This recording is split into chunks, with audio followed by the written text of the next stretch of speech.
Ang ating paksang pag-aaralan ngayon ay Becoming Prepared for the Second Coming of Christ. At ang ating teksto ay ating matatagpuan sa aklat ng Pilipos, Kabanatang 1, talatang 27. Ganito ang sinasabi ng kasulatan.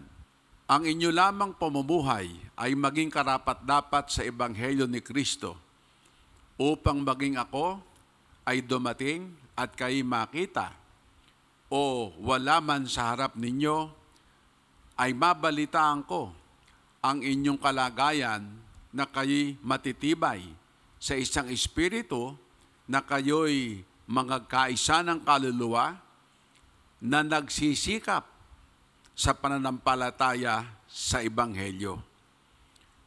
Ang ating topic ay Becoming Prepared for the Second Coming of Christ. And the truth that I want to share to you, those who are striving for the faith in the gospel will be ready for the second coming of Christ. Unahin muna nating alamin what kind of faith, anong uri ng pananampalataya. Hindi basta pananampalataya. The faith that the apostles preach. Gaya na sinasabi sa aklat ng Romans sa kabanatang 10, talatang 8, ganito ang sabi, Dadapot, ano ang sinasabi nito? Ang salita ay malapit sa iyo, sa iyong bibig at sa iyong puso. Sa makatwid bagay, ang salita ng pananampalataya na aming ipinangangaral. Hindi pala basta pananampalataya ang ating pagsisikapan, kundi yung pananampalatayang itinuturo ng mga apostol, the faith that we preach.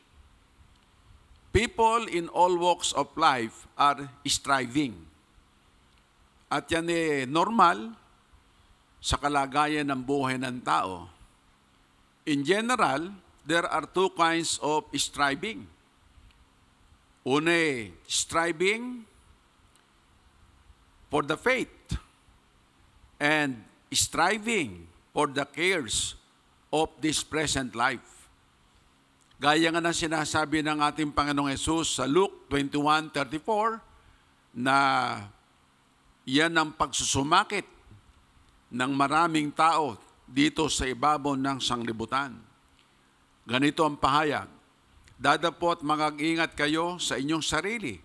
Baka mga lugmok ang inyong mga puso sa katakawan at sa kalasingan at sa mga pagsusumakit ukol sa buhay na ito at dumating na bigla sa inyo ang araw na yon na gaya ng silo. Maliwanag ang sinabi ng ating Panginoong Hesus na may mga tao pa lang ang pinagsusumakitan ay ang mga bagay ukol sa buhay na ito. Hindi nila nakikita ang kahalagahan ng pagsumakitan ang pananampalataya. Sapagkat sinasabi naman ng kasulatan sa 2 Korinto 4:4 na binulog ng Diyos ng sanglibutang ito ang pag-iisip ng hindi nag-iisampalataya. Kaya hindi nila nakikita yung kahalagahan ng ang pagsumakitan ay yung pananampalataya na itinuro ng mga apostol. Ang kanilang pagsusumakit, sabi nga ng ating Panginoong Hesus, ay ukol sa buhay na ito.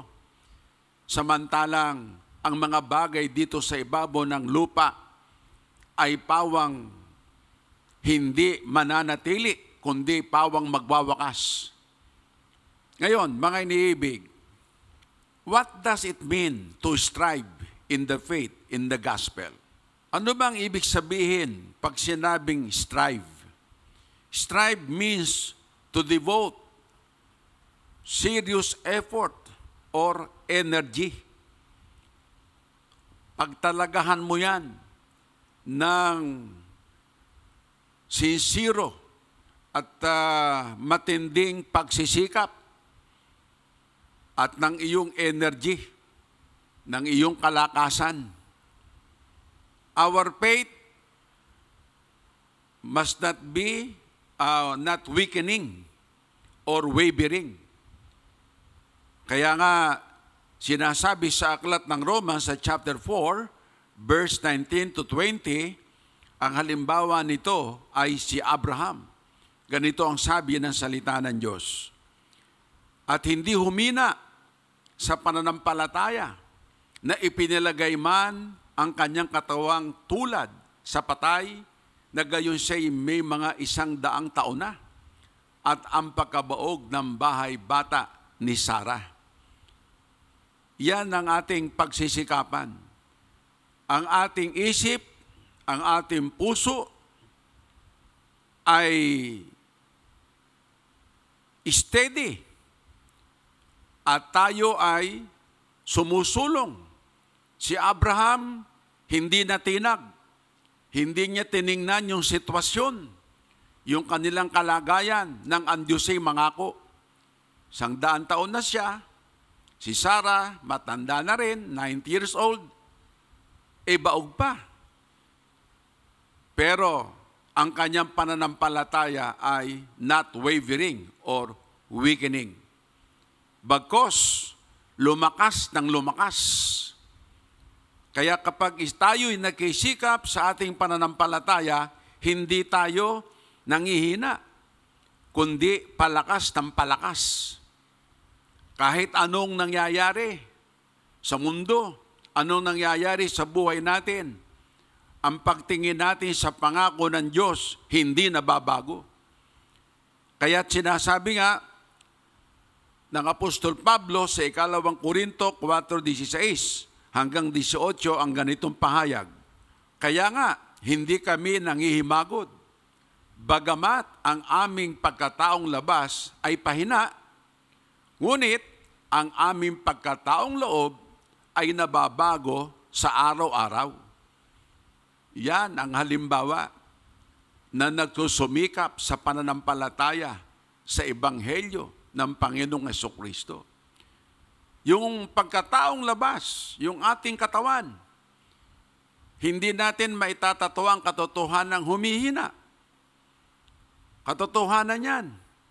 Ngunit, ano ang sabi? Ang aming pagkataong loob, yung inner being, yung ating espiritu, ay palakas ng palakas.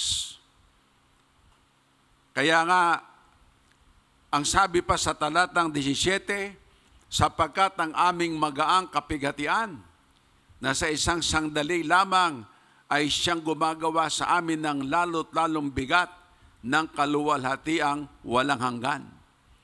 Samantalang kami ay nagkisitingin, hindi sa mga bagay na nangakikita, kundi sa mga bagay na hindi nangakikita, sapagkat ang mga bagay na nangakikita ay may katapusan. Dadapuat ang mga bagay na hindi nangakikita ay walang hanggan. Yan ang striving for the faith. Alam naman natin ang faith ay abstract noun, that is intangible.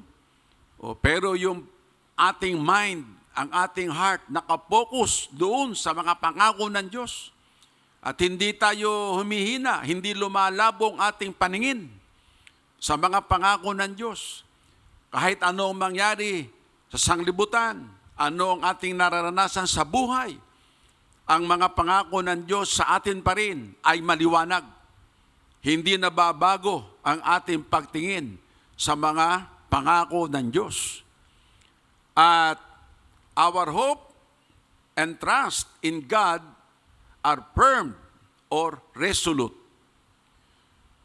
Yan ang sinasabi ng salita ng Diyos. Kaya nga sa 2 Timoteo sa 1 at talatang 12, ano ang pahayag ng salita ng Diyos?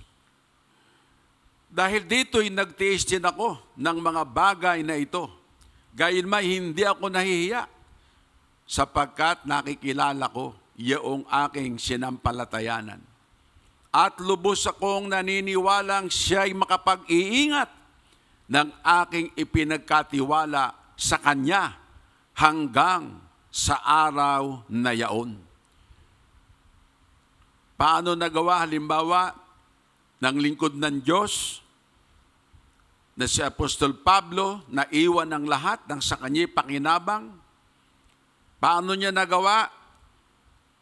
Na siya'y madalas ay halos iwanang walang buhay dahil sa pangangaral ng Ebanghelyo at hindi nagbago ang kanyang paninindigan sapagkat siya'y naniniwalang lubos na yung kanyang sinasampalatayanan ay makapag-iingat ng kanyang ipinagkatiwala hanggang sa araw na yaon.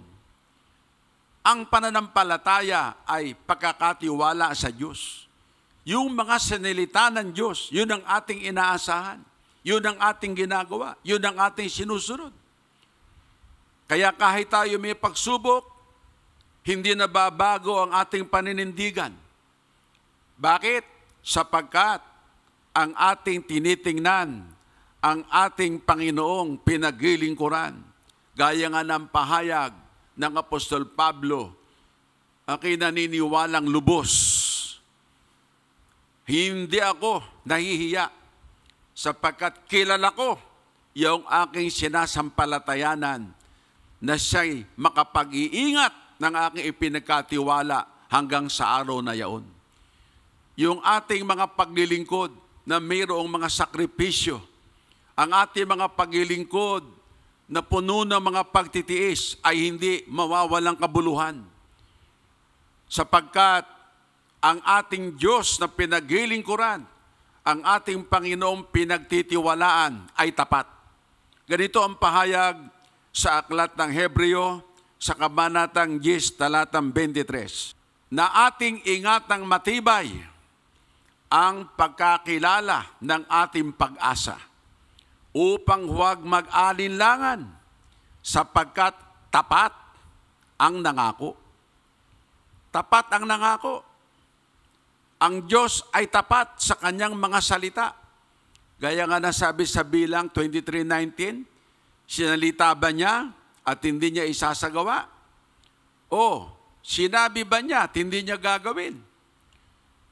Ang Diyos ay hindi gayon, sapagkat ang Diyos ay hindi sumisira sa kanyang mga pangako. Katangian ng Diyos ang pagiging tapat, faithful and just. Kaya nga mababasa rin natin dito sa aklat ng sa awit 89, talatang 34. Ang tipan ko'y hindi ko sisirain, ni akin mambabaguhin ang bagay na lumabas sa aking mga labi. Yan ang Diyos. Hindi sumisira ng tipan. Hindi sumisira ng pangako. At hindi binabago ng Diyos ang kanyang salita.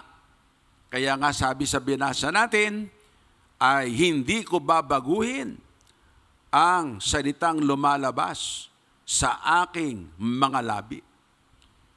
Kaya makikita natin, mga iniibig, pag tayo ay nagsisikap sa pananampalataya, nakapokus tayo, hindi tayo natitinag,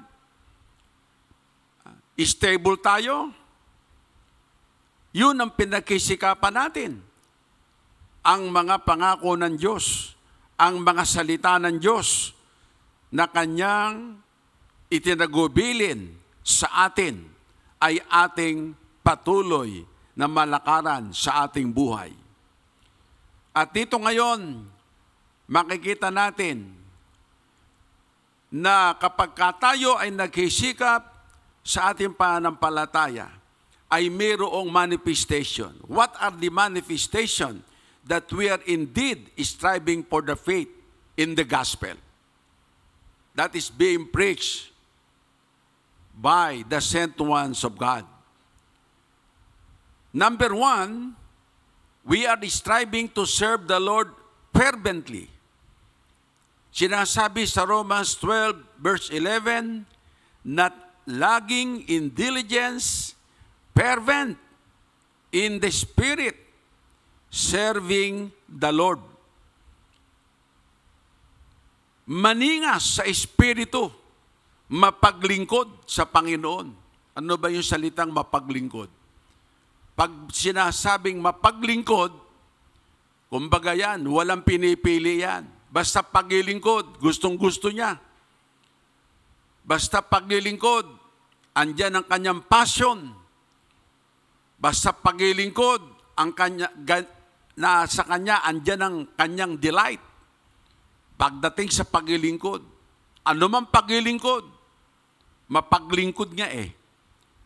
Kaya nga mga iniibig, makikita natin na ang kapahayagan that we are striving for the faith in the gospel, pagka tayo ay nagsisikap, ay mapaglingkod sa Panginoon at may ningas ang paglilingkod. Kaya nga sinasabi sa aklat ng Revelation sa chapter 3, verse 14, na dapat talaga palang ang paglilingkod natin ay maningas. At ganito ang sinasabi ng kasulatan, at sa mga anghel sa iglesia sa Laodicea, isulat mo ang mga bagay na ito. Ay sinasabi ng siyanawa, ng saksing tapat at totoo, ang pasimula, ang paggalang ng Diyos. Tuloy pa natin ang sinasabi, nalalaman ko ang iyong mga gawa, na ikaw ay hindi malamig o mainit man, ibig ko sanang ikaw ay malamig o mainit. Kaya sapagkat ikaw ay malahininga at hindi mainit o malamig, ay isusuka kita sa aking bibig. Maliwanag yan. Ang ayaw ng Panginoong paglilingkod ay yung malahininga. Walang ningas, walang init.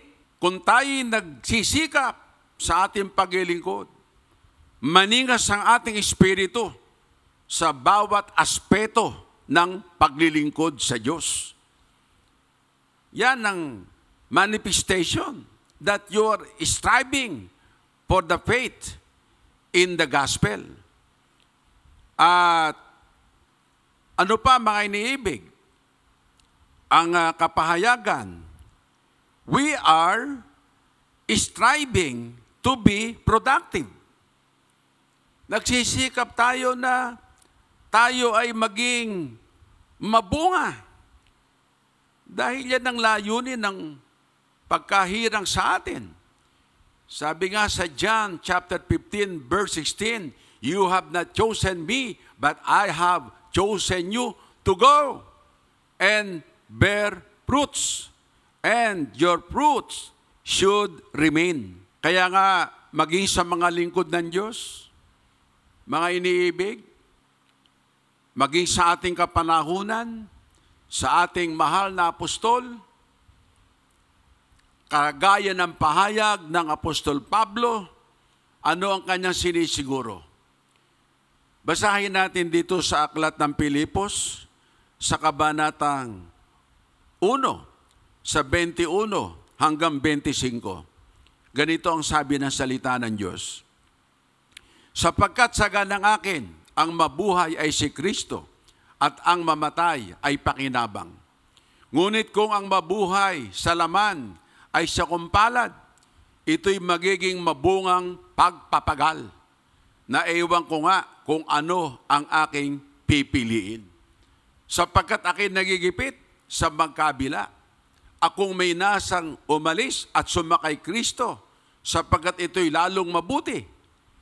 Gayunmay ang manatili sa laman ay siya kong lalong kinakailangan dahil sa inyo. Kaya mga iniibig, makikita natin ano ang resolve. Kahit sa unang mga apostol, bagamat nasabi niya, nasa na niyang umalis na at sumapanginoon na.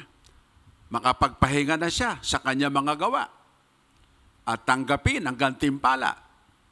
Ngunit, kung ang kanyang palad ay mabuhay pa sa laman, ang kanyang sinisiguro, iyon ay magiging mabungang pagpapagal. At yan ang damdamin ng ating mahal na apostol, ng good man of the house, na habang may lakas na natitira, habang kaloob ng Panginoon ang biyaya ng buhay, ay maging mabunga ang paglilingkod. Kaya kahit hanggang sa mga sumandaling ito, iyan ang ating nakikita na kanyang ginagawa. Mga iniibig. At tayo naman, bilang mga kabahagi sa Iglesia ng Panginoon, ay mayroon din ganyang pagpapasya na maging mabunga sa ating pagkatawag, sa ating buhay, paglilingkod sa Diyos. Ngayon, mga iniibig, makikita natin kung tayo nagsusumikap sa Ebanghelyo, ang nasa natin, we are striving to be productive. Ano ba yung mga bunga ng ating mga paglilingkod? Unang-una na binabanggit ng kasulatan ay ang mga kaluluwa.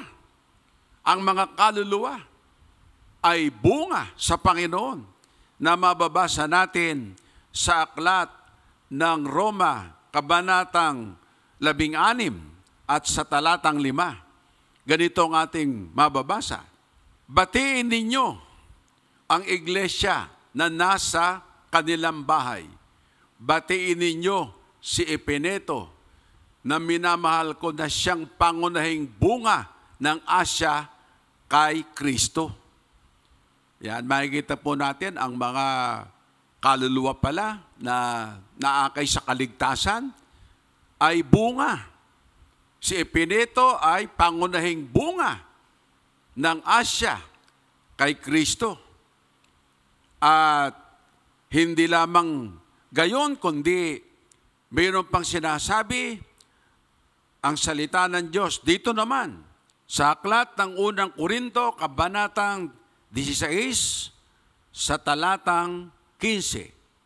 Ipinamamahani ko nga sa inyo, mga kapatid, nalalaman ninyo na ang sangbahayan ni Estefanas ay siyang pangunahing bunga ng Akaya at nangagsitalaga sa paglilingkod sa mga banal.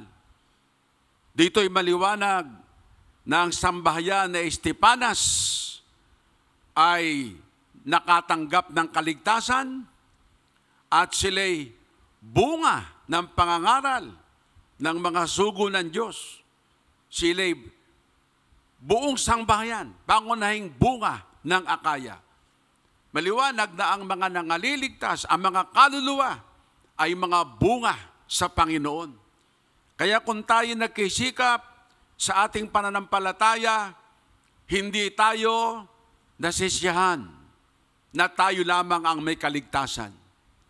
At yung ibang mga tao'y hindi na natin alalahanin.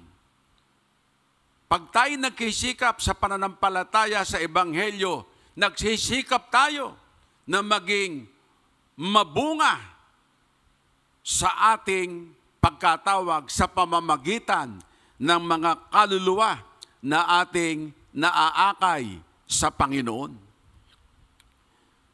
Kaya nga, mga iniibig, makikita natin na if we are striving for the faith in the gospel, we are productive.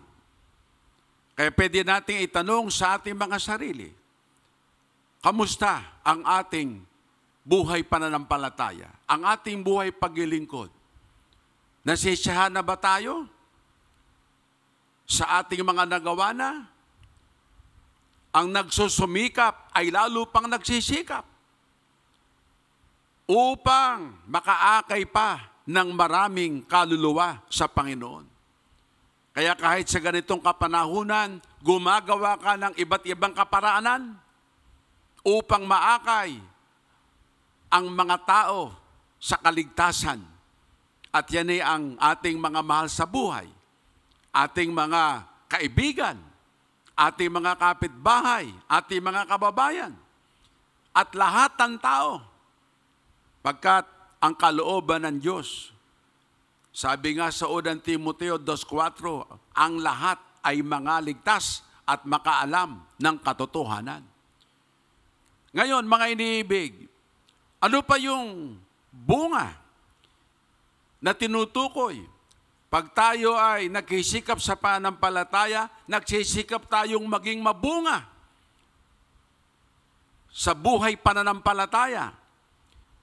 Ang sinasabi pang bunga ay yung mga bunga ng ating mga pagpapagal. Through financial support for God's work, for God's mission. Yan ay tinatawag ng mga lingkod ng Diyos na bunga. Sa aklat ng Roma, sa kabanatang 15, talatang 26 hanggang sa 28, ganito ang pahayag ng kasulatan. Sapagkat minagaling ng Macedonia, ng Akaya, na gumawa ng isang ambagang sa mga dukha, sa mga banal na nasa Jerusalem. Oo, ito'y kalugod-lugod sa kanila. At sila'y may utang na loob sa kanila. Sapagkat kung ang mga hintil ay naging mga kabahagi sa kanila, kanilang mga bagay na ayon sa Espiritu, nararapat naman nilang paglingkuran ang mga yaon sa mga bagay na ayon sa laman. At kung maganap ko na ito at aking matatakan, na sa kanila ang bungang ito, ay magdaraan ako sa inyong patungo sa Espanya. Ito, ang pahayag ng Apostol Pablo, pinapatotoo niya ang District of Macedonia, na binubuo ito ng maraming mga lokal. At mga iniibig, ayon sa binasa natin, ay mayroon silang mga kaloob para sa mga taga-Jerusalem. Ang tawag sa mga kaloob ay mga bunga.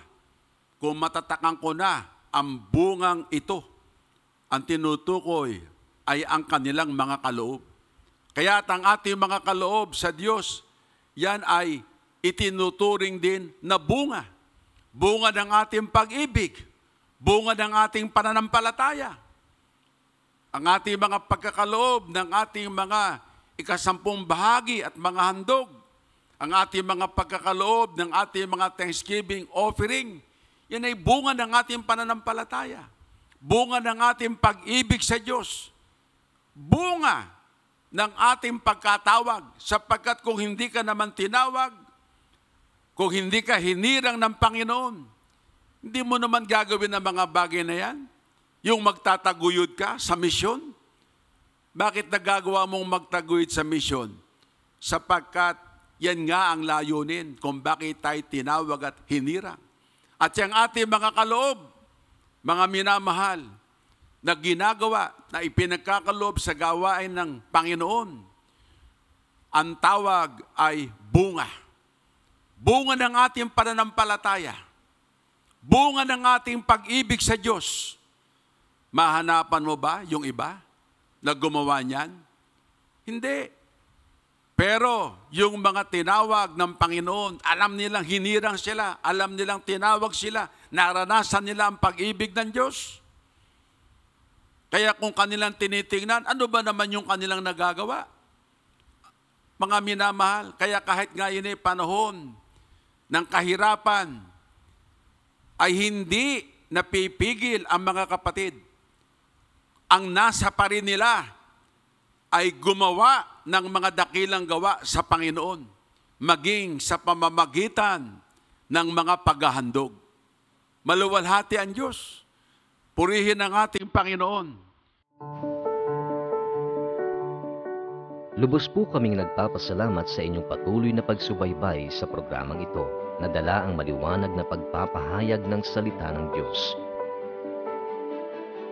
Kung mayroon po kayong katanungan, kahilingan o mga bagay na nais niyong bigyan namin ng kaliwanagan, maaari po kayong tumawag o mag-text sa mga numerong naka-flash sa inyong mga screen. Hanggang sa muli ay hangad po namin ang inyong maayos at maginhawang panonood. Pagpalain po tayong lahat ng ating Panginoon.